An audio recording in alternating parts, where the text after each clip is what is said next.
Hello दोस्तों, कैसे हो? आपका स्वागत है तिरपान स्टडी सेंटर में। आज जो हम करने जा रहे हैं हिस्ट्री का चैप्टर अत्यंत महत्वपूर्ण है हर एक क्लास के बच्चों के लिए।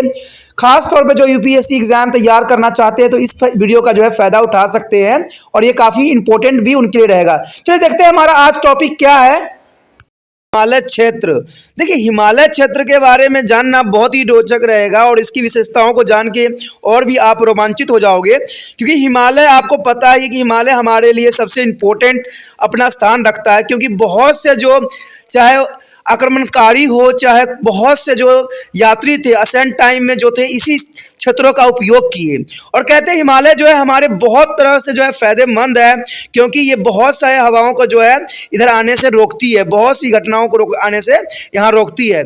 इवन कि ये मौसम को परिवर्तन करने में भी हिमालय का अपना विशेष स्थान रहता है। तो ये जानना आपके लिए अत्यंत महत्वपूर्ण रहेगा कि हिमालय क्षेत्र क्या है। कहते हैं हिमालय पर्वत क्षेत्र जो है विश्व की विशालतम और उच्चतम जो है पर्वतीय श्रृंखलाएं हैं और यह औसतन जो है 2400 किलोमीटर लंबा है। ठीक है, इस श्रृंखला ने न सिर्फ हमलावरों को आने से रोका है, बल्कि उत्तर की ओर से आने वाले मानसूनी शीतलहर से भी हमारी सुरक्षा करती है। मैंने आपको पहले ही बताया था कि ये हमारे लिए अत्यंत महत्वपूर्ण है और ये हमलावरों को भी आने से रोकता है, क्योंकि वहाँ की जो विषम परिस्थिति होती है वो हमलावर सह नहीं पाते हैं। और कहते हैं वहाँ उधर साइड से मानसूनी शीतलहर जो आती है उससे भी हमारे देश को जो है सुरक्षा प्रदान करती है। यह समुद्र से उठने वाली मानसून हवाओं को भी रोककर उत्तरी मैदान क्षेत्र में वर्षा का कारण बनाती है। यानी उत्तरी मैदान में जो वर्षा होता है वो हिमालय के कारण ही माना जा सकता है। यद्यपि कुछ ऐसे पर्वतीय दरारें हैं जिनसे गुजर कर हमलावर जो है व्यापारी और जो है धर्म प्रचारक यहाँ पहुंचे। यद्यपि यह जटिल क्षेत्र है। इन्होंने प्राचीन कला में मध्य एशिया, चीन और तिब्बत जैसे देशों से जो है सांस्कृतिक संबंध विकसित करने में सहायता भी किया है। तो कहते हैं हिमालय का अपना एक विशेष स्थान है और उसका स्थान जो है कोई ले नहीं सकता। इनके बारे में जो है जानना और भी अधिक महत्वपूर्ण रहेगा। देखा जाए तो यहाँ उत्तर पश्चिम दिशा में जो है विभाजित हिमालय श्रृंखलाओं में भारतीय मैदान क्षेत्रों का जो है पाकिस्तान के जरिए ईरान और मध्य एशिया को जोड़ने वाले मुख्य मार्ग शामिल है। इनमें जो है गोमल, बोलेंस एंड खेवर्स पास शामिल है और ग्रीक, शक और कुषाण, हून और अन्य विदेशी जनजातियों ने इन्हीं मार्गों के जरिए भारत में प्रवेश किया था। और इसी प्रकार बौद्ध धर्म और अन्य भारतीय विशेषताएं इन्हीं पर्वतीय मार्ग के जरिए जो है अफगानिस्तान और मध्य एशिया तक पहुंचती है। तो आप समझ सकते हो, चाहे ग्रीक हो, शक हो, कुषाण हो, हून हो, चाहे अन्य विदेशी जनजाति हो, इसी मार्ग का उपयोग किया और भारत का जो है शोषण भी किया, लेकिन बहुत से कुछ जो थे सुधार भी किया।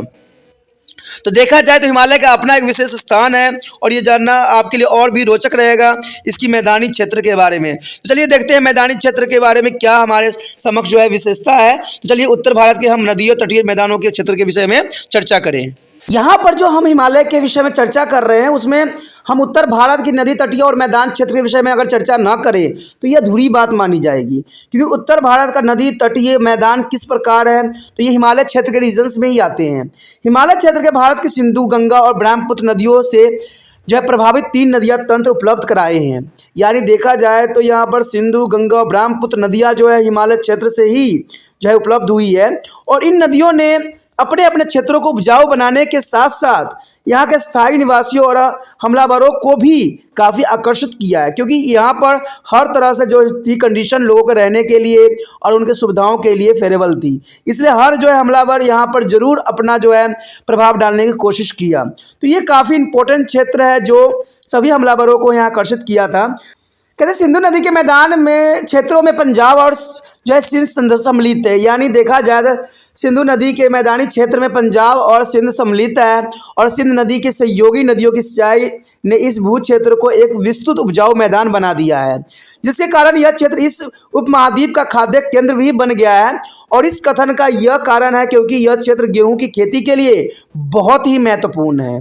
कहते हैं पंजाब की सामरिक स्थिति और समृद्धि ने प्राचीन काल से ही विदेशी हमलावरों को काफ़ी आकर्षण किया है। सिंध नदी क्षेत्र में निचली जो है सिंधु घाटी और डेल्टा शामिल है। आपको पता ही होगा कि बहुत से हमलावर ने जो है हिमालय के क्षेत्रों का ही उपयोग किया और कारण यही था कि यहाँ की जो उपजाऊ भूमि थी और यहाँ पर जो समृद्ध थी लोग थे उसके देख के वो लोग काफ़ी आकर्षित होते थे और अपना जीवन यापन भी वो इसी क्षेत्र में करना चाहते थे। सिंध क्षेत्र में निचली सिंधु घाटी और डेल्टा शामिल है। सिंधु नदी के मैदान में ही इस उपमहाद्वीप में पहली बार हड़प्पा जो है संस्कृति की शहरी सभ्यता के विकास की झांकी देखने को मिलता है, जिसके विषय में जो है हम अगले चैप्टर में करेंगे। तो अगला चैप्टर भी जो है सिंधु घाटी सभ्यता का रहेगा, जो कि बहुत काफ़ी इंपॉर्टेंट रहेगा। उस पर भी हम विस्तार पूर्वक सभी बातों पे चर्चा करेंगे, तो अगला चैप्टर देखना मत भूलना। देखा जाए तो गंगा घाटी में सिंधु क्षेत्र की तुलना में अधिक वर्षा होती है और यह क्षेत्र अधिक नमी वाला है। गंगा के मैदानी क्षेत्रों के तीन उप क्षेत्रों में बांट दिया गया है और ये है ऊपरी, मध्य और निम्न।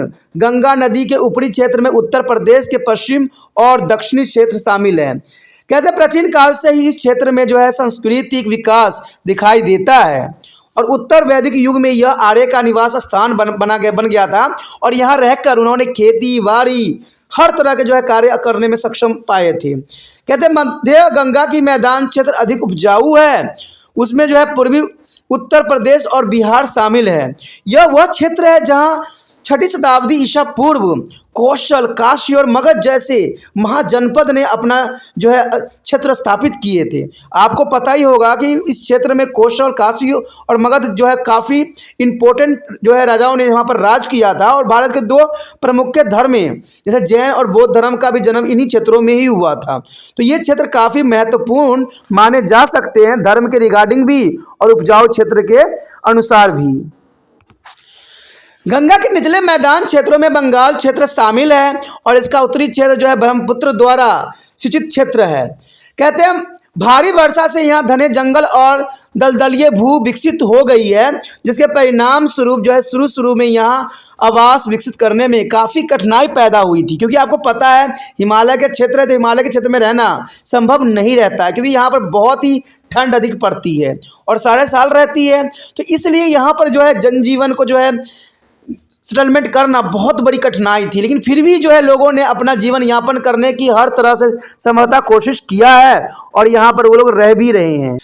लेकिन इसके तटीय क्षेत्र इस उपमहाद्वीपों के अन्य क्षेत्र और दक्षिण पूर्वी एशियाई देशों के बीच भी परस्पर संचार के महत्वपूर्ण मार्ग साबित हुए हैं। कहते हैं तम्र जो है लिपित अथवा तमलुक इस क्षेत्र का एक प्रमुख बंदरगाह था, जिसने व्यापारिक गतिविधियों में बहुत ही महत्वपूर्ण भूमिका निभाई। देखिए बंदरगाह का मतलब यही होता है जहां पर जो है सारे व्यापारी उतरते हैं और वहां से व्यापार शुरू करते हैं।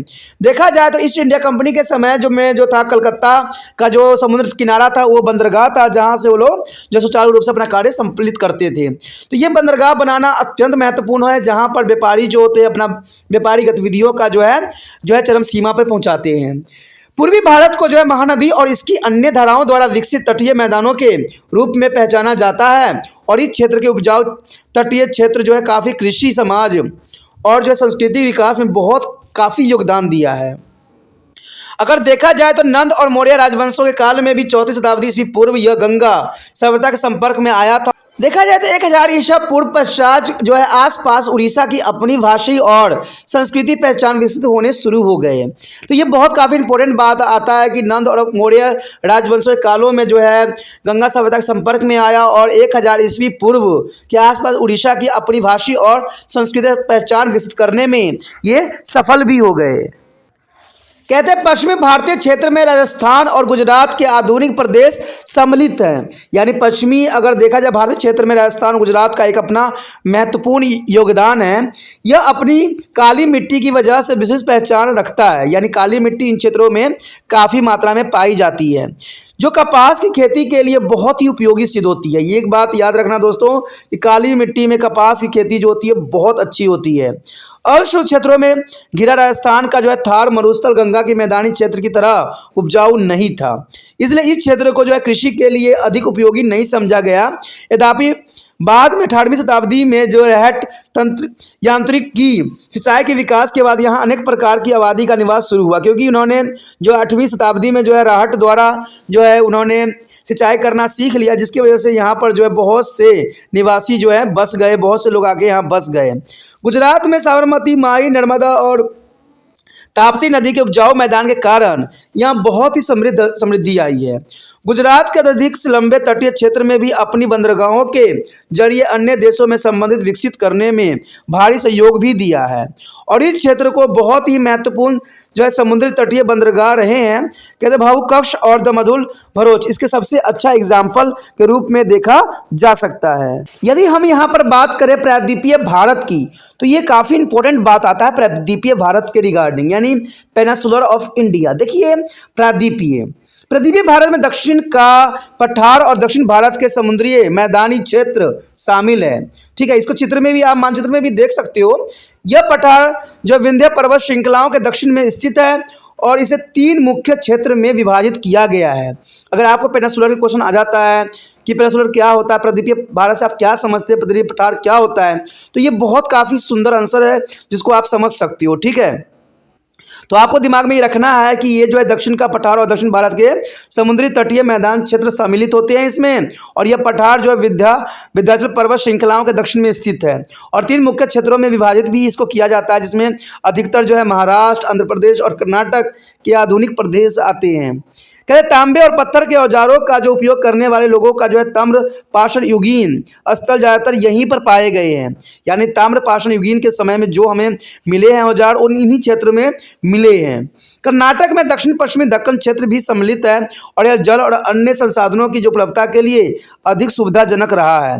चावल की खेती के कारण जो है रायचूर दोआब क्षेत्र को दक्षिण भारत का चावल केंद्र कहा जाता है, यानी बॉल्स ऑफ राइस। कभी कभी क्वेश्चन भी आ जाता है कि बॉल्स ऑफ राइस किसे कहते हैं, तो याद रखना कि ये जो होता है यहाँ पर किसको कहते हैं, चावल की खेती के कारण जो है रायचूर दोआब क्षेत्र को जो है हम यहाँ दक्षिण भारत का चावल केंद्र भी कह सकते हैं। और यह क्षेत्र जो है विभिन्न बंदरगाहों में परस्पर युद्ध का कारण भी रहा है, क्योंकि यहाँ पर उपजाऊ क्षेत्र रहा है, तो हर समय जो है युद्ध का सबसे बड़ा कारण भी इसी क्षेत्रों को ही माना जाता है।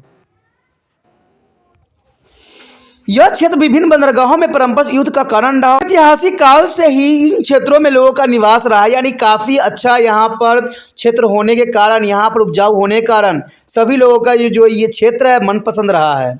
पठार क्षेत्र में भी जो है पश्चिम और पूर्वी घाटों पर पहाड़ी भूप्रदेश है और यह पहाड़ियाँ पश्चिम तट पर जो है पश्चिमी घाट के नज़दीक से बिल्कुल ही सीधा ऊंचाई की तरफ बढ़ते हुए हैं। पूर्व दिशा में पठार की तरफ ढलान में चली जाती है और जजुनार, कन्हरी और कोरल पर इसमें अनेक मार्ग दरारें श्रेणी स्थित होते हैं और यह मार्ग इस बंदरगाह को जो है पश्चिम समुद्र तट को जोड़ने वाले जो है व्यापारिक मार्ग के रूप में उपयोग कर रहे हैं। व्यापारिक मार्ग का तो मतलब समझ ही गए होंगे कि इन दरारों का उपयोग जो है आज व्यापारिक क्षेत्र के रूप में किया जाता है, यानी व्यापार करने वाले इसी मार्ग का जो है उपयोग करते हैं। कहते हैं पश्चिमी घाटों के दक्षिण किनारों पालघाट दरारों का है, यानी पश्चिमी घाट के जो है वो पालघाट दरारों के लिए जानी जाती है, जो कि पश्चिम समुद्र तट के जो है कावेरी घाटी से जोड़ती है और इसमें जो है प्राचीन काल से लेकर आज तक भारत, रोम, इंडो रोम व्यापार में अत्यधिक महत्वपूर्ण भूमिका भी निभाती है। पूर्वी घाट धीरे धीरे पठार और समुद्री तटीय मैदान क्षेत्र में ढलते चले जा रहे हैं। समुद्री तट मैदानी क्षेत्र में पूर्व में तमिलनाडु और पश्चिम में केरल प्रदेश आते हैं। तमिलनाडु में नदियां मौसमी होती है और जिसके परिणाम स्वरूप प्राचीन काल से ही इस क्षेत्र के लोग तालाबों द्वारा सिंचाई पर अधिक निर्भर रहे हैं, यानी तालाबों द्वारा यहाँ सिंचाई जो होती है ये काफ़ी इंपॉर्टेंट बात रहता है। फिर भी कावेरी डेल्टा क्षेत्र जो है मानव के आकर्षण का प्रमुख केंद्र रहा है और इसमें चावल की खेती के लिए जो है अवसर प्रदान किए हैं और यहीं पर जो है जब ऐतिहासिक काल की संगम सभ्यता का विकास भी दिखाई दिया है, यानी देखा जाए तो ऐतिहासिक काल के संगम सभ्यता का भी विकास यहीं पे हुआ है और तमिल क्षेत्र में इन्होंने जो है अपनी एक विभिन्न भाषीय संस्कृति पहचान विकसित कर लिया है, तो जो कि काफ़ी इंपॉर्टेंट है। अगला पॉइंट जो हमारे समक्ष रहेगा वो है पर्यावरण का प्रभाव। देखिए पर्यावरण प्रभाव भी जो है हिमालय में किस प्रकार की रहती है, तो ये जानना हमारे लिए अत्यंत महत्वपूर्ण होते हैं। तो चलिए देखते हैं पर्यावरण का प्रभाव जो है हिमालय के क्षेत्र में किस प्रकार का रहता है। यहाँ पर जो हमारे समक्ष आ गया है अत्यंत महत्वपूर्ण पॉइंट पर्यावरण का प्रभाव। देखिए हिमालय क्षेत्र के आसपास जो है पर्यावरण का क्या प्रभाव पड़ता है, तो ये जानना हमारे लिए बहुत काफ़ी रोचक रहेगा कि पर्यावरण का जो है हिमालय क्षेत्र में कैसा प्रभाव रहता है और क्या ये जीवन के लिए पर्याप्त जो है कंडीशन देता है। तो ये सब बातें जानना अत्यंत महत्वपूर्ण रहेगा। हमने हर बात पे चर्चा यहाँ पर किया है कि उत्तर भारत के नदी तटीय क्षेत्र मैदान कैसा था, प्रायद्वीपीय पठार कैसा था। अगर हम पर्यावरण के प्रभाव नहीं जानेंगे तो ये हमारा टॉपिक अधूरा रह जाएगा। तो ये जानना आपके लिए अत्यंत महत्वपूर्ण रहेगा कि पर्यावरण का वहाँ पर किस प्रकार का प्रभाव रहता है हिमालय क्षेत्रों में। किसी भी क्षेत्र में लोगों के आवास की स्थिति इस बात पर निर्भर करता है कि उस स्थान की परिवेश यानी पर्यावरण की स्थिति कैसी है। देखिए, कोई भी जीवन पर प्रभाव तो जनरली सी बात है वहाँ के पर्यावरण पर ही पड़ता है, और पर्यावरण के कारण जो है इंसानों में पड़ता है। तो कोई भी क्षेत्र में अगर इंसान रहेगा कि नहीं रहेगा, इसका पर्यावरण का प्रभाव 100% पड़ता है। और पर्यावरण हमारे आसपास के परिवेशों की स्थिति और वातावरण होता है जिसमें विभिन्न प्रकार की जातियां, मानव, पशु और पेड़ पौधे जीवित रहते हैं और वहाँ पर वो अपना काम भी करते हैं। पर्यावरण मुख्य रूप से किसी स्थान का वातावरण, भूभाग, पेड़ पौधे और पशु यानी वनस्पति और प्राणी जगत आदि के शामिल होते हैं, यानी फ्लोरा एंड फौना के लिए अत्यंत महत्वपूर्ण होते हैं। आइए अब हम देखते हैं कि प्राचीन काल से लेकर आज तक पर्यावरण ने लोगों के जीवन और इतिहास को किस प्रकार प्रभावित किया है। लोग स्थायी आवास के लिए जो है अर्ध शुष्क क्षेत्र अधिक उपयोगी होते हैं। उदाहरण के लिए सिंध क्षेत्र, जहां पर प्राचीन काल में इसी प्रकार के वातावरण रहा है, में जो है समृद्ध हड़प्पा सभ्यता विकास भी हुई है और इसने शहरी आवास विकसित करने में भी सहयोग दिया है, यानी इसने शहरी आवास को विकास करने में काफ़ी महत्वपूर्ण योगदान दिया है। इसी प्रकार बिहार में पाटलिपुत्र का विकास और मगध के महत्व को भी वहाँ की भौगोलिक विशेषताओं और पर्यावरण के जो है मद्देनजर इसके परस्पर संबंधों के अनुरूप परिभाषित किया जा सकता है।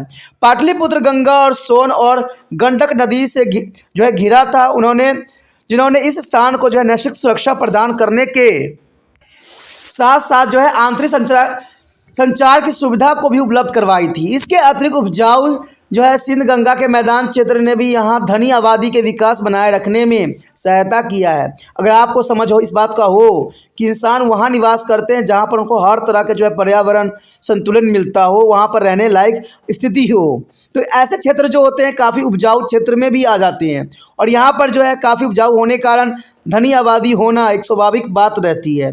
पर्यावरणीय परिस्थिति किसी भी क्षेत्र के संभावित संसाधनों को भी निर्धारित करती है। कहते हैं वनांचल क्षेत्र यानी वनांचल क्षेत्र लकड़ी का बड़ा स्रोत हो सकते हैं, तो समुद्री तटीय क्षेत्र जो है समुद्री उत्पादों के स्रोत भी हो सकते हैं। चट्टानों में जो है भरपूर पहाड़ी क्षेत्र जिनमें जो है खनिज अयस्क यानी कच्ची धातु भी सम्मिलित है, धातु विज्ञान के विकास में सहायक हो सकता है।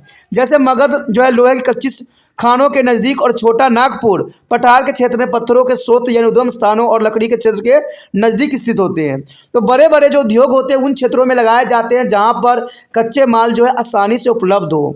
इसलिए सबसे अच्छा यहाँ एग्जाम्पल है जो आपके समक्ष था, मगध लोहे की कच्ची खानों के लिए जाना जाता है और छोटा नागपुर जो है पत्थरों के जो स्रोत के रूप में जाना जाता है। उसी तरह जो है सबका अपना अपना एक विशेष स्थान रखता है। इस वजह से जो है मगध की स्थिति बहुत काफ़ी मजबूत हो जाती है। जीवन के रहन सहन और जो है आहार व्यवहार भी पर्यावरणीय परिस्थिति में प्रभावित होते हैं। नदी के मैदानी क्षेत्र में जो कछार वाली मिट्टी बाढ़ से प्रभावित होती है, यानी कछार वाली मिट्टी जो होती है काफ़ी बाढ़ के कारण ये काफ़ी प्रभावित होती है और मिट्टी की उपजाऊ शक्ति जो है अधिक पैदावार में सहायक भी होती है। मिट्टी की किस्म किसी स्थान की फसल पद्धति को भी निर्धारित करती है। जैसे काली मिट्टी कपास की खेती करने के लिए अच्छी होती है। कहते हैं बढ़ते उत्पादन के फलस्वरूप वस्तुओं के परस्पर से लेन देन की गतिविधियों को बढ़ावा भी मिलता है, जिससे बड़े पैमाने पर व्यापार विकसित होता है। जल मार्ग की सुविधाओं से जो है संपन्न नदियां वाले क्षेत्रों में विकसित व्यापार और संचार नेटवर्क देखने में आए हैं। जातक और अन्य उपलब्ध जो है हमारी प्राचीन साहित्यिक पुस्तकों में प्राचीन भारत में अनेक जलमार्गों के होने के उपलब्ध जो उल्लेख मिलती है। और इसी प्रकार समुद्र तटीय जो है जलमार्ग विभिन्न समुद्री देशों के व्यापार की प्रगति को बढ़ावा भी देता है। पहाड़ी मार्ग इस संदर्भ में बहुत ही महत्वपूर्ण होते हैं। उदाहरण के रूप में अगर देखा जाए तो पाल घाट द्रावण ने पूर्व और पश्चिम समुद्री तट को आपस में जोड़ा है और प्राचीन काल में भारत रोम व्यापार करने के लिए काफ़ी अनुकूल थी। तो ये सारी चीज़ें जो है वहाँ के पर्यावरण स्थिति ही उसको जो है बनाती है। इस प्रकार हम देख सकते हैं कि किसी क्षेत्र की जो है भौतिक विशेषता और पर्यावरण उस क्षेत्र की ऐतिहासिक प्रक्रिया का जो है खुलासा करने में काफ़ी सहयोग देते हैं। संसाधनों से जो है समृद्ध क्षेत्र महत्वपूर्ण थे, जबकि जहाँ इन संसाधनों की कमी रही वहाँ कम विकास हुआ, यानी जहाँ संसाधन नहीं वहाँ मनुष्य भी नहीं रहना पसंद करते हैं। यह समीक्षा जो है बहुत महत्वपूर्ण है कि आवास पद्धति और जीविका का तरीका स्थानीय संसाधन के उपयोग पर निर्भर करता है, जिसके परिणाम स्वरूप पर जो है क्षेत्र का जो है तकनीकी विकास निर्भर करता है। यहाँ पर जो हमारा अत्यंत महत्वपूर्ण टॉपिक जो आया है, जो कि हमारा टॉपिक है पूरा पाषाण युग यानी पैलियोलिथिक सभ्यता, यानी ये हमारा टॉपिक जो है भारत का भौगोलिक परिवेश और जो है प्रागैतिहासिक जो है सभ्यताओं के अंतर्गत हमारा ये टॉपिक आया है, पूरा पाषाण युग सभ्यताएं। कहते हैं पैलियोलिथिक शब्द जो है ग्रीक शब्द पैलियो से निकला है, जिसका अर्थ है पुराना, और लिथिक का शब्द का अर्थ होता है पत्थर से लिया गया है। यानी यहाँ पर देखा जाए तो लिथिक का मतलब होता है पत्थर, ठीक है, और पैलियोस का मतलब होता है पुराना, इसलिए जो है पैलियोलिथिक युग का अर्थ हुआ पूरा पाषाण युग। कहते हैं ये समय काल बहुत ही इंपॉर्टेंट था, जहाँ इंसानों ने अपना विकास का जो है शुभ आरंभ किया था।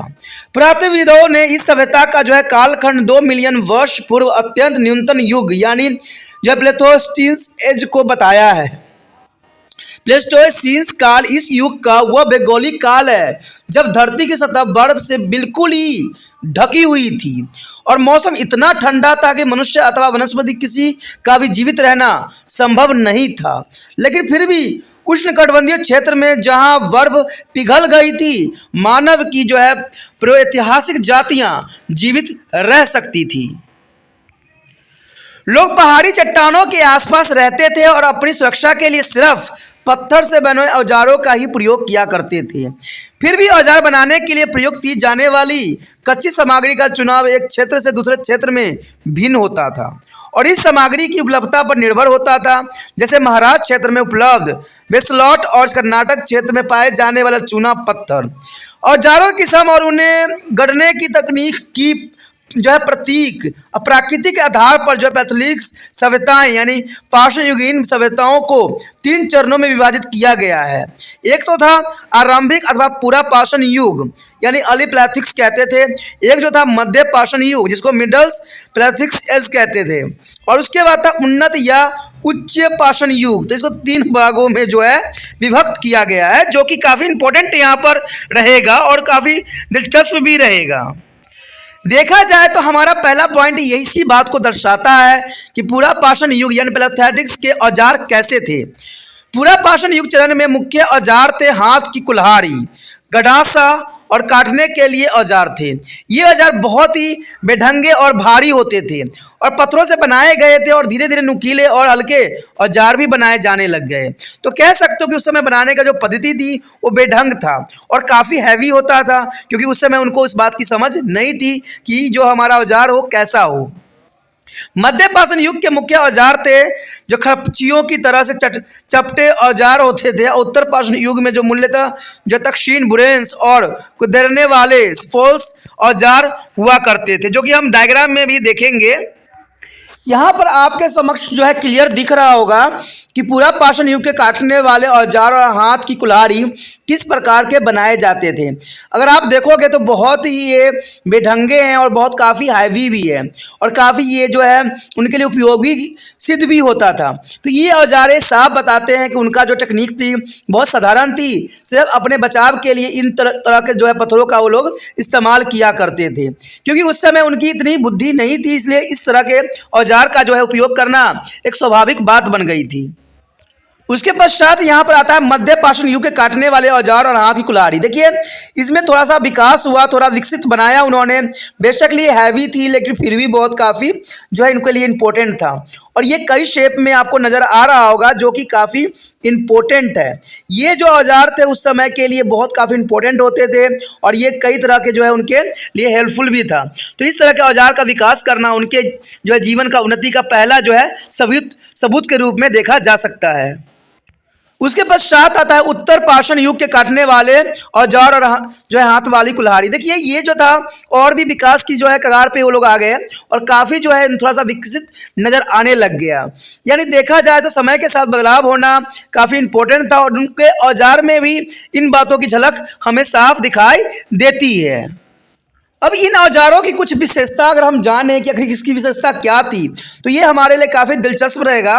कहते हैं हत्थे वाली कुल्हाड़ी में हत्था चौड़ा और काम करने वाले हिस्सा पतला हुआ करता था। यानी कुल्हाड़ी जो होता था जहाँ से वो काम करते थे वो काफ़ी चौड़ा होता था और जिसे वो काटते थे बहुत ही पतला हुआ करता था। पेड़ काटने और जड़ों को खोदने के लिए इसका उपयोग साधारण रूप में किया जाता था उस समय। आरी का सिरा दो भागों से बटा होता था और इसका उपयोग पेड़ों के तनों को चीरने के लिए होता था।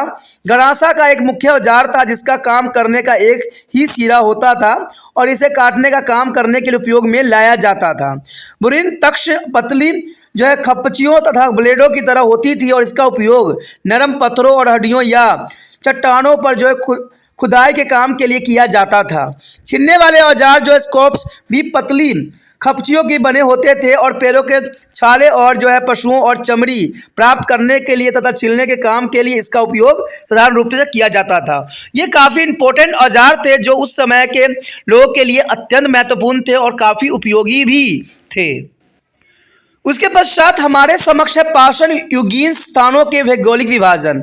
आखिर पाषाण युगीन स्थानों का भौगोलिक विभाजन क्या है, तो भौगोलिक विभाजन जानना अत्यंत महत्वपूर्ण रहेगा। कहते हैं पाषाण युगीन स्थलों के भौगोलिक विभाजन से यह संकेत मिलता है कि यह सभ्यता भारतीय उपमहाद्वीपों की संपूर्ण लंबाई चौड़ाई के विस्तार में फैली हुई थी। उत्तर में कश्मीर घाटी और रामापिंडी जो कि अब पाकिस्तान में है कि स्वर्ण घाटी में से प्राचीन पत्थरों के औजार प्राप्त हुए हैं। राजस्थान में लूनी नदी के किनारे के स्थान पर पत्थर के प्राचीन औजार प्राप्त हुए हैं और पश्चिमी भारत में ये साबरमती, माही और इसकी सहयोगी नदियों के स्थलों पर पत्थरों के प्राचीन औजार मिले हैं। कहते हैं महाराष्ट्र में इसके प्रमुख स्थान रहे हैं और गोदावरी की सहायता नदी नेवासा के पास और ताप्ती नदी तट पे पटन का पास, मध्य प्रदेश में भीम बेटिका भोपाल के पास और होशंगाबाद जिले में आदमगढ़ इसी चट्टानी आड़ में पूरा पाषाण युग और मध्य प्राचीन युग के संबंध में औजारें प्राप्त हुई है। तो ये काफ़ी इंपॉर्टेंट बात रहता है कि पाषाण युगीन स्थानों के भौगोलिक विभाजन के कारण हमें हर क्षेत्र में कुछ न कुछ पूरा पाषाण युग के पूरी सामग्री मिली है। उत्तर प्रदेश में बेलन घाटी मोटे तौर पर इलाहाबाद और वाराणसी के मध्य फैला क्षेत्र है और इसका बहुत ही महत्वपूर्ण स्थान रही है। यहाँ मिले औजारों से प्राचीन पाषाण युग से लेकर निरंतर आज तक मानवीय व्यवसाय के दर्शन हमें प्राप्त होती है। तो ये काफ़ी इंपॉर्टेंट बात यहाँ पर आ जाती है। यदि पूर्व की ओर बढ़े तो असम और मेघालय, गारो की पहाड़ी सहित वहाँ के आसपास के क्षेत्र में इतिहास पूर्व काल की कलाकृतियों पाई गई है और बंगाल, उड़ीसा और बिहार के अनेक स्थानों पर भी प्राचीन पाषाण युग के औजार प्राप्त हुए हैं। प्रायद्वीपीय भारत में आंध्र प्रदेश और कर्नाटक में प्राचीन पाषाण युग से संबंध औजार मिलने के समाचार मिले हैं हमें। तमिलनाडु में इसका मुख्य स्थल रहा है। कहते हैं अधिक्रम मक्कस में चिरंगपुर क्षेत्र में स्थित है और प्राचीन पाषाण युग की जीविका का मुख्य आधार पशुओं का शिकार और फलों और उसकी जड़ों से खाद्य सामग्री सहित करना माना गया है। अन्य शब्दों में उस युग के लोग मुख्यतः शिकार और संग्रहकर्ताओं थे जिनका कोई अस्थायी निवास नहीं होता था। यानी वो शिकार करते थे और शिकार करते करते कई क्षेत्रों में पहुंच जाते थे और संग्रह करता थे, यानी कई चीज़ों को संग्रह करके भी रखना उनके मूल्य आधार थी, लेकिन फिर भी ये लोग अस्थायी नहीं थे। ऊपर की चर्चा के आधार पर हम यह निष्कर्ष निकाल सकते हैं कि इतिहास पूर्व काल के प्राचीन पाषाण युग की सभ्यता लगभग संपूर्ण भारतीय उपमहाद्वीपों में फैली हुई थी, जो कि काफ़ी इंपॉर्टेंट बात यहाँ दर्शाता है। उसके पश्चात हमारे समक्ष आता है जीवकोपार्जन की पद्धति, यानी जीवन जीने की क्या पद्धति थी, यानी जीवन यापन की पद्धति क्या थी। कहते हैं प्राचीन पाषाण युग के लोगों में जीवनोपार्जन के लिए शिकार और खाद्य सामग्री संग्रहित करने का चलन था। उन्होंने शिकार करने, कुतरने, काटने, खोदने और अन्य उद्देश्य के लिए औजारों का साधारण औजार बनाए और उन्होंने खानाबदोशों जैसे जीवन बिताया। और जहाँ पर भी पानी और आसानी से उपलब्धता के साथ साथ पेड़ पौधे और पशु जैसे संसाधन की बहुलता मिली, उन्हीं स्थानों पर स्थानांतरित होते चले गए। तो ये काफ़ी इम्पोर्टेंट था उनके जीवन यापन की पद्धति के अंतर्गत। इस मैप से भी समझा जा सकता है कि प्राचीन पाषाण युग के स्थल कहाँ कहाँ थे। आप देख सकते हो, बुद्ध पुष्कर दिख रहा होगा आपको, सिंधु घाटी, नदी घाटी भी दिख रही होगी। तो ये काफ़ी इंपॉर्टेंट स्थान था जहाँ पर ये लोग निवास स्थान अपना बनाए थे। साथ में आप देख सकते हो कि अंधगढ़ में होगा भीम बेटका में, ठीक है, और कुमोल और ऐसे ही नगर जो है कोंड में भी इनकी जो है मुख्य स्थान थी, रानीगुंड में। तो ये सारे क्षेत्र थे जहाँ पर इनका निवास स्थान के कुछ न कुछ हमें प्रमाण मिलते हैं, जो कि काफ़ी इंपॉर्टेंट यहाँ पर बात आती है। यहाँ पर जो हमारे समक्ष आया है मेसोलिथिक संस्कृति, ये काफ़ी मानने में इम्पोर्टेंट रहेगा, क्योंकि हम इसके बारे में ये बात जानेंगे कि मध्य पाषाण युगीन सभ्यताओं का क्या खासियत थी। तो सबसे पहले तो ये जान लेना हमारे लिए ज़रूरी रहेगा कि मेसोलिथिक शब्द का अर्थ क्या होता है, आखिर इस समय किस प्रकार की जो है औजार है, उनका जीवन शैली और किस तरह भौगोलिक स्थिति में लोग रहते थे और इस समय कंडीशन क्या था। तो ये सारी क्वेश्चन आपके माइंड में होगा, तो ये सारे सोल्यूशन जो है हम यहाँ पर देखेंगे। मेसोलिथिक शब्द दो शब्दों के संयोजन से बना है, मेसो और लिथिक। ग्रीक भाषा में मेसो का अर्थ होता है मध्य और लिथिक का अर्थ होता है पत्थर, अर्थात इतिहास पूर्व काल के मेसोलिथिक युग के मध्य पाषाण युग के रूप में पहचाना जा सकता है। यह समय प्राचीन पाषाण युग और नव पाषाण युग के मध्य का जो संक्रमणकालिक चरण रहा है। जैसे प्राथमिक खोजों के आधार पर भारतीय महाद्वीप में मध्य पाषाण युग का आरंभ 10,000 ईसा पूर्व के आसपास माना जाता है, यानी 10,000 साल पहले इस सभ्यता का जो है विकास हुआ था। इस अवधि के दौरान तापमान में काफी वृद्धि दिखाई दी, जिसके परिणाम स्वरूप वातावरण में गर्मी आई और इन परिवर्तनों की वजह से प्राचीन युग और बर्फ पिघलती गई, जिससे वनस्पति और प्राणी जगत में बहुत से परिवर्तन भी दिखाई दिए। यद्यपि मनुष्य अभी भी शिकारी और भोजन संग्रहकर्ता के स्तर पर ही था, परंतु अब उसने मछली पालन और जानवरों का पालन भी शुरू कर दिया। यानी मछली पालन करना और जानवरों का पालन करना इनकी सबसे बड़ी अचीवमेंट इस काल में था। कहते हैं भीमबेटका भोपाल के पास में चट्टानों पर इस प्रकार काल में की गई चित्रकारी यह संकेत मिलता है कि लोगों ने सकारात्मक रुचि विकसित हो गई थी। तो देखा जाए तो ये काल जो था पहले काल से थोड़ा डिफरेंट था। पहले में जो था बिल्कुल बर्फ से ढका हुआ काल था, जहाँ पर जीवन बहुत ही मुश्किल से रहती थी। सिर्फ उष्णकटिबंधीय क्षेत्रों में जो था जीवन संभव था, लेकिन यहाँ पर देखा जाए तो सारे बर्फ पिघल रहे थे और गर्मी का क्षेत्र बन गया था और यहाँ पर कई तरह से उन्होंने जीवन भी यापन भी सीख लिया था। मछली पालन जो है, शिकार करना, जानवरों को पालना, तो इस तरह की चीज़ें जो थी उस समय के लिए बहुत ही महत्वपूर्ण थी, यानी मध्य पाषाण युग के कारण। तो देखते हैं आगे क्या है। उसके पश्चात हमारे समक्ष आता है मध्य पाषाण युग के औजार। देखिए औजार में भी कुछ विशेषता इस समय काल में देखने को मिला। मध्य पाषाण युग में प्रयुक्त किए जाने वाले पत्थर के सूक्ष्म औजार आकार में बहुत ही छोटे होते थे, यानी उसमें सूक्ष्म औजारों का उपयोग किया जाता था और इनकी लंबाई 1 से 8 सेंटीमीटर के बीच अलग अलग होती थी और इन्हें मोटे तौर पर छीले गए पतली खपचिया जैसे टुकड़ों से बनाए जाते थे। इनमें कुछ औजारों का आकार जो थी ज्योतिषीय रूप में होता था, जैसे कि आपका जो है स्कूल के बैग में अगर आपने ज्योमेट्री बॉक्स होगा जिसमें त्रिकोणीय आपको मिलेगा, चंद्रकार मिलेगा, तो उस तरह के इसका जो था उनके टूल हुआ करते थे। यानी उनके जो औजार होते थे ज्योमेट्रिकीय रूप में होता था, मैथमेटिक कैलकुलेशन के लिए बॉक्स जो यूज़ होता है वैसा था। यानी इसमें थे त्रिकोण, अर्धचंद्रकार, लंबवतकार और इनके औजार के तीर या भाला बनाने के लिए वादा या उनमें बैठाया जा सकता था। इस प्रकार से उन्होंने बनाया था। जैसे कि इस चित्र में भी आप देख सकते हो कि इनके औजार किस प्रकार के थे। आपको इस चित्र को देख के ये एहसास हो गया होगा कि उनके औजार जो थे आपके ज्योमेट्री जैसे ही थे। जैसे ज्योमेट्री में आपको होता है, देखिए त्रिकोण है, यहाँ पर लंब जो समलंब है, जो पुष्ट फलक है, नव चंद्रकार है, अंड वनमुखी है, चतुर्थ फलक है, सुआ है, रुबिन फलक है, पार्श्वी फलक है। तो ये इस तरह के जो हुआ करते थे उनके औजार हुआ करते थे इस काल के अंतर्गत। और भी आप देख सकते हो इसमें फलक हो गया, जो खतर खुरची थी, 2 मुहानके थे, सिर वाले खुरचेले थे, तो इस प्रकार के थे। और भी हैं जिसको हम देख सकते हैं नीचे। अब देखिए यहाँ पर आपको दिख रहा होगा कटेदार वर्ची, मुड़ी, हंसिया, दस्ते के लेकर सक्ष फलक। तो इस तरह के जो औजार थे उस समय के जो थे काफ़ी इम्पोर्टेंट थे और काफ़ी उपयोगी भी थे। तभी जो थे वो मछली पालन और पशुपालन करने में बहुत ही आसान सक्षम हो गए थे और समय भी उनके अनुकूल हो गया था। देखा जाए तो अगला हमारा टॉपिक जो है मध्य पाषाण युगीन स्थलों और जो है भौगोलिक विभाजन। आखिर उस समय भौगोलिक विभाजन किस प्रकार की थी मध्य पाषाण युगीन स्थलों के विभाजन से संकेत मिलता है कि मध्य पाषाण युगीन जो है सभ्यताओं का आवास उत्तर से दक्षिण और पूर्व से पश्चिम भारत में मिलता है।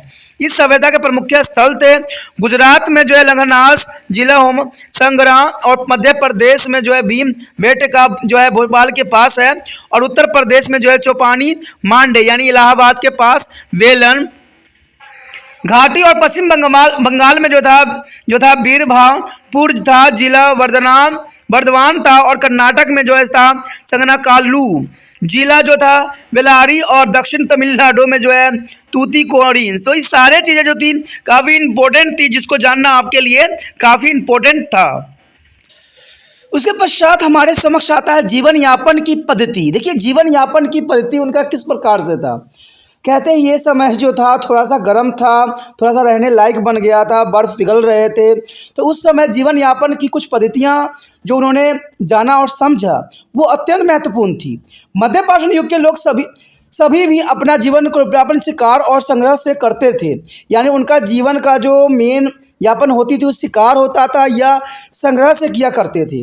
परंतु जब शिकार के तरीकों से कुछ बदलाव आ गया था, जैसे कि प्राचीन पाषाण युग के बड़े जानवरों के स्थान पर छोटे छोटे पशुओं को भी शिकार होने लग गया था, जिन पर जो है धनुष बाण और तीरों से आक्रमण किया जा सकता था।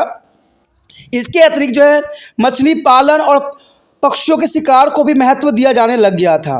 मवेशियाँ, भेड़, बकरी, भैंस, सुअर, चूहे, जंगली सांड, दरियाई घोड़े, कुत्ते, लोमड़ी, छिपकली, मेढक, मछलियाँ आदि प्राणियों के अवशेष मध्यकालीन पाषाण स्थान से प्राप्त हुए हैं। इसका मतलब ये साफ हो जाता है कि इन चीज़ों का वो लोग प्रयोग किया करते थे, जो कि काफ़ी महत्वपूर्ण होता था। यानी जीवन यापन करने के लिए हर तरह से जो है मवेशियाँ, भेड़, बकरी, भैंस, सुअर, चूहे, जंगली जानवरों पर वो आश्रित थे। और देखा जाए तो मछली पालन करना भी उनका प्रमुख था, और पशुओं के शिकार और पक्षियों के शिकार करना उनके लिए एक बहुत ही महत्वपूर्ण कार्य में से एक था अपना जीवन यापन करने के लिए। तो ये काफ़ी मानने में इम्पोर्टेंट बात यहाँ पर आता है। यदि हम यहाँ पर बात करें अत्यंत महत्वपूर्ण युग यानी नव पाषाण युग की सभ्यता और खाद्य उत्पाद का आगमन, यानी इस समय जो था मनुष्य ने बहुत कुछ सीख लिया, बहुत कुछ जान चुका था, इसलिए इसको नव पाषाण युग की सभ्यताओं के रूप में यहाँ परिभाषित करने की कोशिश किया गया है, जो कि काफ़ी इंपॉर्टेंट रहेगा। कहते इतिहास पूर्व अंतिम चरम को नव पाषाण युग का नाम दिया गया, और जो है नियोलिथिक्स शब्द को ग्रीक शब्द नियो जिसका अर्थ था नया, और लिथिक्स जिसका अर्थ था पत्थर से लिया गया है। अंततः नियोलिथिक्स युग का अर्थ है मानव सभ्यता का नव पाषाण युग, यानी नया पाषाण युग। भारतीय उपमहाद्वीप में इसका काल जो है क्रमशः 8000 BC यानी ईसा पूर्व माना जाता है। नियोलिथिक शब्द का निर्माण जॉन लुबक द्वारा किया गया था। युग की प्रमुख विशेषताएं थी नए किस्म के घिसाई और पॉलिश किए गए पत्थर के औजार, इस काल के पौधों की खेती और घरेलू पशुपालन की शुरुआत के रूप में भी पहचाना जा सकता है। इसके वजह से जीवन में अस्थायी आवास की शुरुआत हुई और गांवों में आबादी का जो है विकास हुआ। नव पाषाण युग में निम्नलिखित विशेषताओं में से जाना जा सकता है। इनकी विशेषता देखा जाए तो सबसे पहले तो यही था, कृषि संबंधी गतिविधियों का इस समय आरंभ हो चुका था। घरों में पशुपालन करना उन्होंने शुरू कर दिया था। तीखे नुकेले पत्थर के औजार की घिसाई और उन पर पॉलिश की शुरुआत भी इसी समय के दौरान हुआ था। पटरी मिट्टी के बर्तनों का उपयोग करना, यानी इनका सबसे बड़ा खासियतों में से एक था जिसको वो संग्रहालय के लिए उपयोग किया करते थे, यानी जो वीट वूट्स होती थी उसको ग्रेन उनको जो है इकट्ठा करने के लिए जो है पॉटरी का इस्तेमाल किया करते थे, यानी मिट्टी के बर्तनों का, जो कि इनके बहुत महत्वपूर्ण में से एक था। उसके पश्चात आता है कि पहला पॉइंट कि नव पाषाणिक क्रांति क्या थी। नव पाषाणिक क्रांति से आप क्या समझते हो? कहते हैं व्यक्तियों के जीवन में आए महत्वपूर्ण सामाजिक आर्थिक परिवर्तन के आधार पर जो है कभी कभी इस काल अवधि को हम नव पाषाण क्रांति का नाम भी दिया जा सकता है। पहने और पॉलिश किए गए पत्थरों के नए औजारों ने मिट्टी की जुताई को आसान बना दिया था। इसके साथ साथ पशुएं घरों में रख कर पालने का चलन भी शुरू हो चुका था। इन परिवर्तनों के परिणाम स्वरूप खेती-बाड़ी करने वाले स्थायी जातियों की स्थापना भी हो चुकी थी। नव पाषाण युग के चलन में जो है पूर्ण विकसित विकास ने मानव जीवन की अत्यधिक प्रभावित किया था, जिसके फलस्वरूप अनेक विद्वानों ने इस परिवर्तनों को महत्व को दर्शाने के लिए नव पाषाणकालीन क्रांति यानी नेथोलिक रेवोल्यूशन का नाम दिया। परंतु अधिकतर विद्वान का यह विश्वास है कि यद्यपि यह जो है परिवर्तन अत्यंत महत्वपूर्ण है, तथापि इन परिवर्तन को प्राचीन पाषाण युग और मध्य पाषाण युग के दौरान हुए पिछली प्रगति के संदर्भ में देखा जाना चाहिए। अंततः इसे जो है सतत विकास माना जाए, न कि क्रांति। देखिए, सबका अपना अपना विचारधारा है, लेकिन अगर हम साफ तौर पे देखें तो खेती बाड़ी की जो है कार्य में संलग्न होना, ये जो है क्रांति का ही एक रूप देखा जा सकता है। लेकिन बहुत से जो है विद्वानों ने जो है इसका अपना अलग ही महत्व दिया है। किसी ने इसको सतत विकास माना है तो किसी ने इसको नियोलिथिक रिवोल्यूशन का नाम दिया है। तो सबका अपना अपना विचारधारा है, इसको हम बदल नहीं सकते। लेकिन देखा जाए तो मानव में इस समय बहुत ही बदलाव आ गया और इंसानों ने जो है अपना घर बना के अपने गांव में रहना सीख लिया था और इनके पास हर चीज़ की सुविधाएं जो थी विकसित कर लिया था। उसके पश्चात हमारे समक्ष आता है नव पाषाण युग के औजार। देखिए, नव पाषाण कहते हैं ना, कोई भी काल के अगर हम औजार देखें तो उस काल की सभ्यताओं की विशेषताओं को जो है उजागर करता है, क्योंकि औजार ही बहुत कुछ बता देती है। नव पाषाण युग के औजारों में चिकनी सतह वाले घिसाई के औजार और भली भांति गोलाई किए हुए नपे तुले आकार के औजार शामिल थे, जैसे आज के समय में बनाया जाता है। घिसाई ने औजारों को पहना और पॉलिश किया गया आकार दिया, और पॉलिश ने इस औजारों को पहले की अवधि के औजारों से अधिक प्रभावशाली बना दिया, यानी काफ़ी जो था इसकी पॉलिश को निखारा गया। जैसे कि इन चित्रों में भी आप देख सकते हो, इन चित्रों में आप देख सकते हो कि इनको जो है कैसे इन्होंने घिसाई करके जो कितना तिक्का और कितना पतला कर दिया था। इनकी हाइट भी देख सकते हो कितने से कितना दिया गया है, जो कि बहुत काफ़ी महत्वपूर्ण है, इस टूल को बता सकता है। देखिए कितना इन्होंने कितना जो है बारीकी से साथ जो है इन औजारों का जो है निर्माण किया, जो कि बहुत काफ़ी इम्पोर्टेंट था और बहुत ज़रूरी था। और भी देखते हैं इनके औजार जो आपके समझ के लिए काफ़ी ज़रूरी भी है। देखिए यहाँ पर नव पाषाण युग के औजार कितना जो है बड़ी कितनी तिक्की बनाई गई थी, तो आप समझ सकते हो कि इसकी हाइट लंबाई सब यहाँ दर्शाया गया है, जो कि आपको समझाने के लिए पर्याप्त है कि ये आजकल के जैसे ही वो बनाया करते थे। बेशक ही उनके बनाने का जो तकनीक था अलग था, वो हड्डियों का भी प्रयोग करते थे, पत्थरों का उपयोग करते थे, और आने वाला समय में धीरे धीरे उनकी विकास और भी होती चली गई। देखिए ये सब जो बनाई गई है कितनी अनोखी है और कितनी विचित्र है। हर कोई शिकार के लिए वो लोग अलग अलग तरीक़ों का जो है इस्तेमाल किया करते थे। तो ये चीज़ें आपके समझने के लिए ज़रूरी होगा कि भाई उस समय के जो लोग थे किस प्रकार के औजार का इस्तेमाल किया करते थे। इन औजारों को देखने से इनकी विशेषताओं का हमें पता लग जाता है कि वो किस प्रकार के जो है उस समय जानवर हुआ करती थी, किस प्रकार जो है ये लोग इसका इस्तेमाल किया करते थे। आप देख सकते हो कि ऊपर से भी कोई चीज़ फंसाने के लिए उन्होंने इन चीज़ों का व्यवस्था पहले से ही कर रखा था। ये सारे औजार जो है बहुत विशिष्ट और महत्वपूर्ण है उस समय के जो है काल को दर्शाने के लिए, जो कि आप यहाँ समझ सकते हो, देख सकते हो कि कई जगहों पे तो हॉल भी नज़र आ रहा होगा। तो ये बांधने के लिए उपयोग किया करते थे, तो जो कि इनकी औजारों की मुख्य विशेषताओं में से एक मानी जा सकती है। देखा जाए तो नव पाषाण युग के घिसाई किए गए औजार में विभिन्न प्रकार की कुल्हाड़ियाँ शामिल थी, जिन्हें हम सेलेक्ट यानी जो है आदिम कुल्हाड़ी कहा जाता है। पत्थर के औजारों के अतिरिक्त इस युग के स्थान पर विविध प्रकार की हड्डियों से बनी हुई वस्तुएं जैसे सुइयाँ, स्केपर, भूमि में छिद्र करने वाले औजार, वेरेट, तीरों के जो अग्रभाग, पैटर्न्स, चूड़ियाँ और कान के बुंदे आदि भी पाए गए हैं, जिसको हमने अभी डायग्राम में देखा भी है।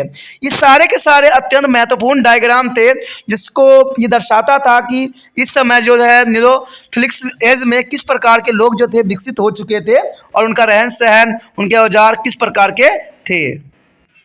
उसके पश्चात हमारे समक्ष आता है नव पाषाण युगीन स्थलों की जो है भौगोलिक विभाजन। देखिए भारतीय उपमहाद्वीपों के लगभग संपूर्ण भूभाग में नव पाषाण युगीन स्थलों का जो है विस्तार मिलती है।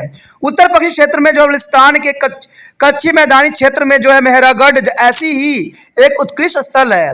मेहरागढ़ में की गई खुदाई से नव पाषाण युग के लोगों द्वारा घरों के निर्माण के समक्ष सामने आए हैं। यह घर धूप में सुखाई गई ईंटों से बनाए गए थे और इस घरों में छोटे कमरे के विभाजन भी किए गए थे। गेहूं, जौ और कपास की खेती किए जाने के प्रमाण इस असल पर जो है साफ देखने को मिल जाता है। कश्मीर घाटी में प्रमुख स्थानों में जो है मुजहोम और गुफरा कौल्स शामिल हैं। इन नवपाषाण युग की सभ्यताओं की महत्वपूर्ण विशेषताओं में से एक विशेषता इन जगहों पर रहने के लिए पाए गए गोलाकार और आयताकार गड्ढे भी जो है विशेष अपना स्थान बता रहे हैं। विद्या पठार के किनारे के साथ साथ उत्तर प्रदेश में इलाहाबाद के पास स्थिर बेलना घाटी में भी अनेक स्थान ऐसे हैं जहां जुकलहिवा और महागारा पाए गए। देखिए काफ़ी इंपॉर्टेंट उनके जो है इस समय की विशेषता बता रहा है, क्योंकि वो हर तरह से जो है काफ़ी विकसित हो चुके थे और वो गांव में रहना शुभ आरंभ कर चुके थे, जिस वजह से उनका जीवन में काफ़ी बदलाव आ गया था। कई जगहों तो आप देखा भी है कि वो ईंटों के घर में रहा करते थे। गुफाओं जो थी उनकी मनपसंद जगह होती थी। लेकिन सबसे जो इम्पोर्टेंट बात है, यहाँ घर बना के और जीवन यापन करना उनकी सबसे महत्वपूर्ण विशेषताओं में से एक माना जा सकता है। नवपाषाण युग के औजार पत्थर और हड्डी दोनों से बनाए गए थे और मिट्टी के बर्तन, अन्य कलाकृतियां, फूल, पौधे और प्राणियों के अवशेष इन स्थानों पर हमें मिले हैं। इससे ये प्रमाण साफ हो जाता है। बिहार और जो है मध्य गंगा घाटी के क्षेत्र में जो है चिरंड बहुत ही लोकप्रिय स्थल है और असम, मेघालय और नागालैंड की पहाड़ियों पर भी अनेक स्थल मौजूद है। घिसाई की गई छोटी कुल्हाड़ियाँ के साथ साथ मिट्टी के बर्तन आदि इस क्षेत्र से मिले हैं। दक्षिण भारत में भीम, कृष्ण और तुंगभद्र और कावेरी नदियों के किनारे किनारे अनेक स्थल आबादी की खोज भी की गई है। कुछ प्रमुख स्थल जो है सगनकल्लू, ब्रह्मगिरी, मस्की, पिल्हाल, कोल्हार कर्नाटक में जो है उन्नूर और जो है नागा अर्जुन कोडा में, आंध्र प्रदेश में बुढ़ाल और तमिलनाडु में पाली। इस स्थानों पर खेती और पशुपालन के भी प्रमाण मिले हैं। रागी दक्षिण भारत के गांवों में उगाई गई सबसे प्राचीन फसल थी, जो कि काफ़ी इंपॉर्टेंट यहाँ बात को दर्शाता है। इन सब बातों को आप मैप से भी समझ सकते हो। यहाँ पर अगर आपने देखा होगा स्क्वायर शेप दिख रहे होंगे, जैसे श्रीनगर के पास है जबरजोहोम है, जो कि एक खनन किए गए स्थल है। आधुनिक शहर आपको ट्रायंगल शेप में दिख रहा होगा, जो कि काफ़ी इंपॉर्टेंट है। ठीक है, वर्तमान भारत की बाहरी सीमा जो है आपको डॉट रेखाओं में दिख रहा है, जो कि काफ़ी इंपॉर्टेंट को यहाँ दर्शा रहा है।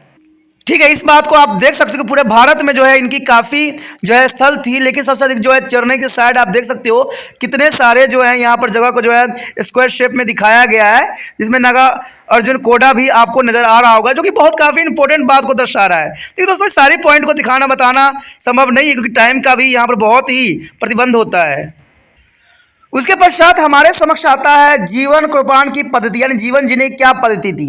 नवपाषाण चरण में खेती बाड़ी का आगमन बहुत ही महत्वपूर्ण परिवर्तन था। भौगोलिक परिस्थितियों के आधार पर इस काल के लोगों ने विविध प्रकार की फसलों उगाई, जैसे गेहूं, जौ, दालें आदि। खेती बाड़ी के काम में पशुपालन गति दी गई। काफ़ी शिकारी जो है शिकार अभी भी लोगों का प्रमुख व्यवसाय में से एक था। लोगों द्वारा घरों में पाले गए पालतू जानवरों में भेड़, बकरी, गाय, भैंस आदि शामिल थे, जिससे वो काफ़ी उपयोग इस वस्तु प्राप्त करते थे। जो शिकार किए गए जंगली जानवरों में थे सुअर, नीलगाय और चिकारा आदि। नवपाषाण युग के लोगों द्वारा बनाए गए विविध प्रकार के पत्थरों के औजारों के संबंध में पहले ही हम जान चुके हैं और समझ चुके हैं। नेओलिथिक काल के लोगों ने मिट्टी के बर्तन भी पहले हाथ से बनाया करते थे और बाद में चाक पहियों पर बनाने लग गए। इन्हें बड़ी बड़ी जो है भट्टियों में पकाया भी लगा। तो इससे साफ जाहिर होता है कि ये लोग काफ़ी विकसित होते चले गए, जैसे आज आधुनिक युग में ऐसा होता है। लेकिन काफ़ी इंपॉर्टेंट बात होता है कि गाँव में इस तरह की पद्धति आज भी देखने को मिलता है। तो आप कह सकते हो कि ये लोग जो थे बिल्कुल गाँव में जैसे लोग रहते हैं उस तरह से जीवन यापन ये लोग किया करते थे। कहते हैं अगर देखा जाए तो अनाज भंडार के लिए मुख्य साधन थे। संक्षेप में यह कह सकते हैं कि निथोलिक सभ्यताओं के विशेष रूप से शिकार और संग्रहकर्ता में पेड़ पौधे, खेती बाड़ी करने और पशुपालन करने वाले लोगों में परिवर्तन होने वाली जनसमूह के रूप में पहचाना जा सकता है। यानी वो लोग जितने भी थे उनके जो मिट्टी घरे बनाए जाते थे उनमें बहुत ही इंपॉर्टेंट कार्य हुए करते थे कि अनाज के भंडारण करने के लिए उपयोग किया करते थे, जो कि काफ़ी इंपॉर्टेंट बात को यहाँ दर्शाता है। पॉलिश किए गए औजारों ने मानवों के लिए खेती बाड़ी, शिकार करने और अन्य गतिविधियों से संबंधित कामों को आसान कर दिया था।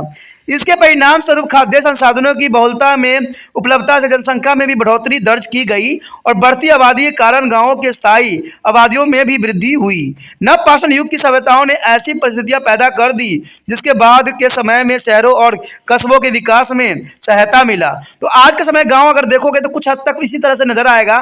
तो ये नेथलिक्स एज के रूप में ही देखा जा सकता है, जहाँ पर विकास की हर एक चरण आपको स्पष्ट और जो है दिखेगा। यहाँ पर जो हमारे समक्ष आया है प्रो ऐतिहासिक कला, देखिए काफ़ी इंपॉर्टेंट है। चट्टानों पर चित्रकारी मध्य पाषाण जो है मेसोलिथिक युग के लोगों की बहुत ही महत्वपूर्ण और विभिन्न विशेषताएं थी। यद्यपि इसकी जो है शुरुआत के संकेत उत्तर पूरा पाषाण काल से भी हमें पाए गए हैं। यह चित्रकारी चट्टानों में बनाए गए बसेरों के दीवारों पर बनाई गई थी और इनमें से अधिकतर चित्रकारी जो थे मध्य प्रदेश में भीमबेटका में पाई गई। यानी ऐतिहासिक कला के रूप में इसी बात को आप समझ सकते हो कि वो लोग जहाँ रहते थे वहाँ पर हर तरह की चित्रकारी करते थे। जैसे आप लोग भी अपने जो है बॉल पे क्या लगाते हो, चित्र लगाते हो, वो लोग चित्र स्वयं बनाया करते थे क्योंकि उस समय इतनी टेक्नोलॉजी नहीं थी। ठीक है, इससे उनके चित्र जो थे हमें ये समझाने के लिए बहुत पर्याप्त थे कि वो किस प्रकार के एक्टिविटी किया करते थे। इन्हें मध्य पाषाण लोगों के सामाजिक आर्थिक जीवन की झांकी हमें साफ देखने को मिलता है। ठीक है, चित्रकारी में पाए गए चित्रों का मुख्य विषय था शिकार, मछली पकड़ना, भोजन एकत्र करना। ये सब बातों को उन्होंने दर्शाया भी था। जैसे जंगली सुअर, भैंस, बकरी और नीलगाय आदि का चित्र आमतौर पर चित्रों में देखने को मिल जाता है। चट्टानों पर की गई चित्रकारी में बच्चों का जन्म, बच्चों का पालन पोषण और दफनाए जाने की रीतियाँ पूरी किए जाने वाले संबंधित चित्र दर्शाए गए हैं। यानी इससे ये पता चलता है कि उस समय के लोग काफ़ी समझ वाले थे कि उनके आने वाला पीढ़ी जो है उनको उसी प्रकार से जो है उनको दफनाए या उसी तरह से जो है बच्चों का पालन पोषण करे। जैसे हम आज के समय में नेट जो है इंटरनेट हो गया, किताबों में हम लिखते हैं, पढ़ाते हैं, सेम वो भी अपने बच्चों को इसी प्रकार से चित्रों के माध्यम से समझाने की कोशिश किया करते थे। एक समूह में रहकर शिकार करने के दृश्य को संकेत मिलता है कि उनको ये भी बात सिखाने की कोशिश करते थे कि हमें एक रह के शिकार करना चाहिए, और इस बात को वो दर्शाने के लिए जो है उन्होंने दीवारों पर खोदना और दीवारों पर चित्र बनाना सब उन्हें मिलती थी। कहते हैं मध्य पाषाण लोग जो है समूह बनाकर रहते थे और जीवन अपने यापन करते थे। अंततः हम यह कह सकते हैं कि मध्य पाषाणकालीन समाज जो है पूरा पाषाण युग के लोगों में अधिक स्थिरता और शिकार संग्रह आदि भी इसका मुख्य पेशा था। यानी इस समय के दौरान देखा जाए तो ये लोग बहुत ही काफ़ी समझदार थे कि आने वाला पीढ़ी भी उनका अनुसरण करे, इसलिए दीवारों पर पत्थरों पर अपना जो है हर एक रूल रेगुलेशन को बना दिया करते थे। ठीक है, इससे वो लोग जो थे शिकार करने की हर पद्धति को समझ लिया करते थे बहुत ही आसान तरीके से। जैसे कि आप यहाँ चित्र में भी आप देख सकते हो कि उस समय की क्या पद्धति थी। यह चित्र बेशक धुंधला आपको नजर आ रहा होगा, लेकिन आप देख सकते हो कि किस प्रकार किसी जानवर पर बैठ के ये लोग शिकार करने जा रहे हैं और किस प्रकार जो ये स्थिति को दर्शा रहे हैं। तो बहुत काफ़ी यहाँ पर इंपॉर्टेंट डायग्राम था। इसी के साथ दोस्तों हमारा ये चैप्टर जो कि बहुत महत्वपूर्ण था खत्म हो जाता है। अगला चैप्टर जो है हमारा हड़प्पा कल्चर है, तो उसको देखना मत भूलना।